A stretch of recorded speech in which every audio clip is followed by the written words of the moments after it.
I'm Sarah from The Upcoming. Such a pleasure to speak to you both today. Thanks for taking the time. Pleasure.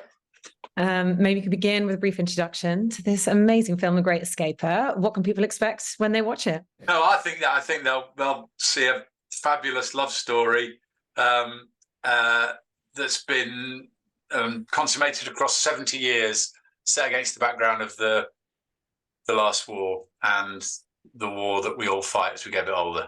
Maybe you could say a bit about how the project all came about, when you first heard about Bernie Jordan's story, but I guess also, thinking how this is going to work so well on the big screen, and also a way to tell it, I guess, doesn't over-sentimentalize it, but really sort of brings out kind of the multi-layered nature of it, and lots of other themes come out of the story.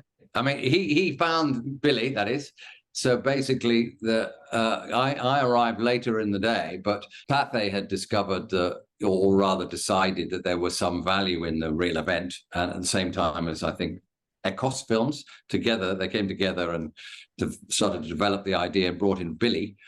And his script was sent to me, and the script was exactly what you were just describing, which was a multi-layered but entirely unsentimental recreation, more than a recreation, a creation based on a few specific facts, and really investing it with an amazing amount of poignancy and complexity.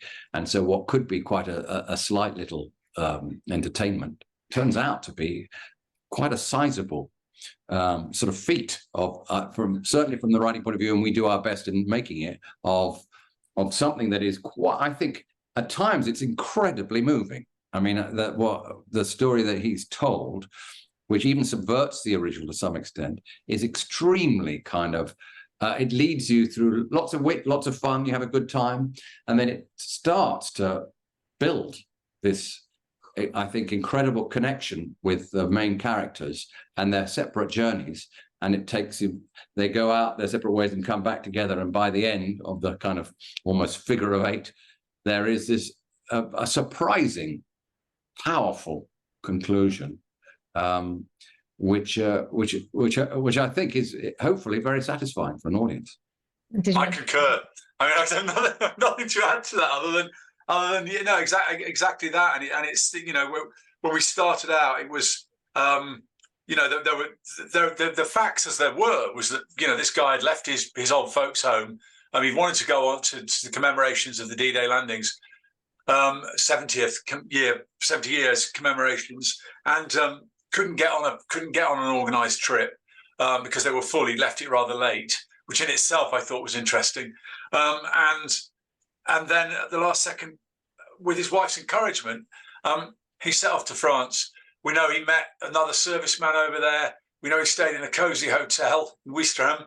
And we know that when he came back, he was slightly stunned to find that he'd become this huge celebrity. And so Ollie and I then spent some time sort of, digging in the shadows around those facts to find out, to find something that resonates for now as well. And this incredible cast, and obviously right at the centre, Michael Caine. I mean, I believe you actually sort of drew him out of retirement, but it felt like kind of no one else really could play this role. And I didn't even realise actually that he'd served in the army, and there's lots of other parallels beyond that. So, and perhaps we've maybe never seen him take on a role like this. You still see that glint in his eye, but there's so much emotion that he brings out, sometimes with barely saying a word. So did you always know that he was the guy that had to play Bernie?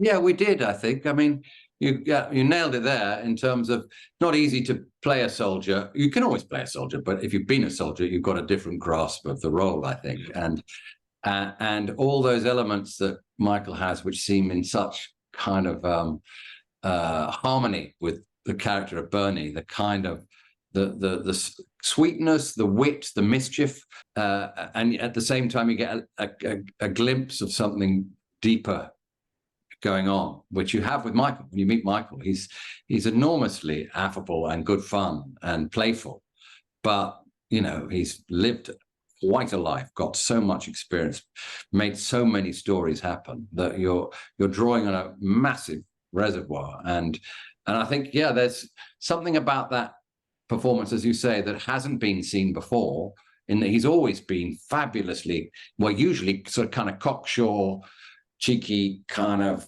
embodiment of the 60s, 70s, or 80s, whichever decade he happens to be wandering through, with an amazing self-confidence. And here he's asked to kind of dismantle all that. Yeah. And his willingness to leap into a kind of quite an exposed role in terms of revealing your vulnerabilities and not hiding anything about being an old man, make it all the more effective, I think, and affecting.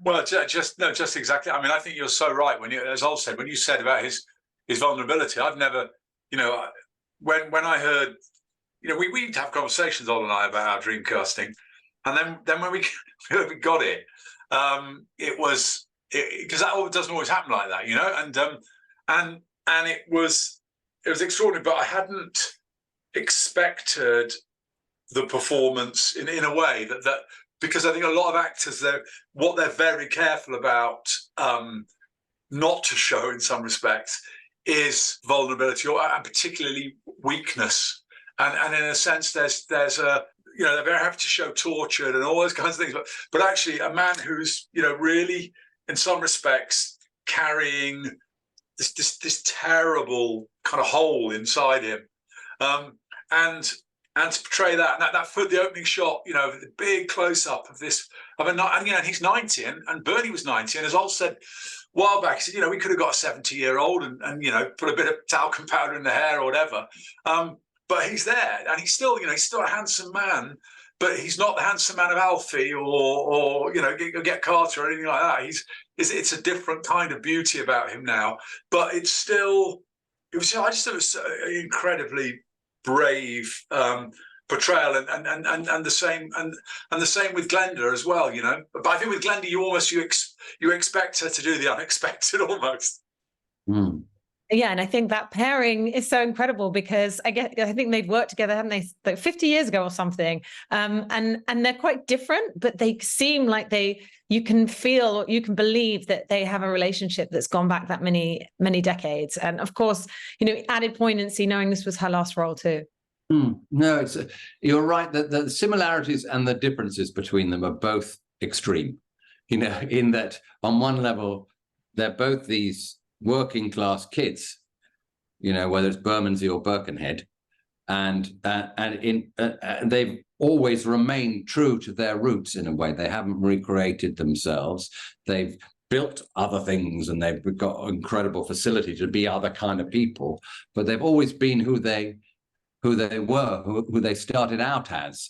And so they've got, it's almost a kind of pride that they both share. And then in certain ways, they're very different. Even politically, people talk about there was a huge connection between them. And the chemistry was kind of immediate. There was this deep respect, which wasn't kind of cautious respect.